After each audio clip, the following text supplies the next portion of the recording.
നമസ്കാരം, കൊട്ടാരക്കര മീഡിയയിലേക്ക് സ്വാഗതം. വേടനുമായി ബന്ധപ്പെട്ട പുലിപ്പല്ല് കേസിൽ കാര്യങ്ങളൊക്കെ ഇപ്പോൾ മലക്കം മറിയുകയാണ്. പുലിപ്പല്ല് കേസിൽ റാപ്പർ വേടന്റെ അറസ്റ്റും തുടർന്നുള്ള നടപടികളും വിവാദമായതോടെ ഇപ്പോൾ അത് തിരുത്താനുള്ള നീക്കത്തിലാണ് വനം വകുപ്പ്.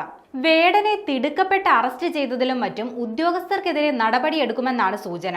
ഇക്കാര്യം പരിശോധിക്കാനായി വനം മന്ത്രി വനം വകുപ്പ് മേധാവിയോട് റിപ്പോർട്ട് തേടിയിട്ടുണ്ട്. റിപ്പോർട്ട് ലഭിച്ചാൽ ഉടൻ തന്നെ ഉദ്യോഗസ്ഥർക്കെതിരെ നടപടിയെടുത്തേക്കുമെന്നാണ് സൂചന.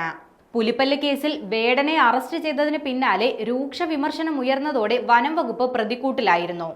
അറസ്റ്റ് സംബന്ധിച്ച് മുന്നണിയിലെ പല രാഷ്ട്രീയ കക്ഷികളും നിലപാട് കടുപ്പിച്ചതോടെയാണ് വനം മന്ത്രി ഉദ്യോഗസ്ഥർക്കെതിരെ നടപടി നീക്കവുമായി രംഗത്ത് വന്നത്. മുഖ്യമന്ത്രിയുടെ കൂടി നിർദ്ദേശപ്രകാരമാണ് നീക്കങ്ങളെന്നാണ് പുറത്തുവരുന്ന വിവരം. കഞ്ചാവ് കേസുമായി ബന്ധപ്പെട്ടാണ് വേടൻ ആദ്യം പോലീസിന്റെ പിടിയിലായത്. പിന്നാലെ കഞ്ചാവ് കേസിൽ വേടന് ജാമ്യം ലഭിച്ചു. എന്നാൽ ജാമ്യം ലഭിച്ച് വേടൻ പുറത്തിറങ്ങാൻ ഒരുങ്ങുമ്പോഴാണ് വനം വകുപ്പിന്റെ കണ്ണ് വേടന്റെ കഴുത്തിലെ മാലയിലുണ്ടായിരുന്ന പുലിപ്പല്ലിൽ പതിഞ്ഞത്. ഇതോടെ പുറത്തേക്ക് പോകാൻ ഒരുങ്ങിയ വേടൻ വീണ്ടും അകത്തായി. എന്നാൽ വേടന്റെ അറസ്റ്റിലെയും തുടർന്നുള്ള നടപടിക്രമങ്ങളിലെയും തിടുക്കം ചൂണ്ടിക്കാണിച്ച് വനം വകുപ്പിനെതിരെയും മന്ത്രിക്കെതിരെയും രൂക്ഷ വിമർശനം ഉയർന്നിരുന്നു.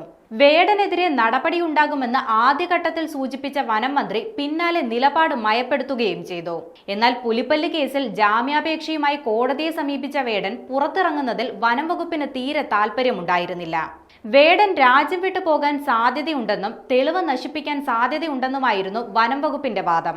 എന്നാൽ രാജ്യം വിട്ടു പോകില്ലെന്ന് വേടൻ കോടതിയിൽ വ്യക്തമാക്കിയതോടെ കോടതി വേടന് ജാമ്യം അനുവദിക്കാൻ തീരുമാനിക്കുകയായിരുന്നു.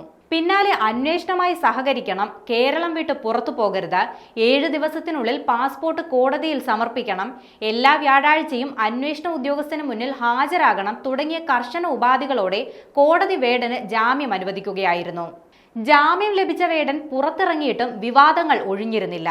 വേടനെ മനഃപൂർവ്വം കടന്നാക്രമിക്കുകയായിരുന്നുവെന്നാണ് ഭൂരിഭാഗം ആളുകളും അഭിപ്രായപ്പെട്ടിരുന്നത്.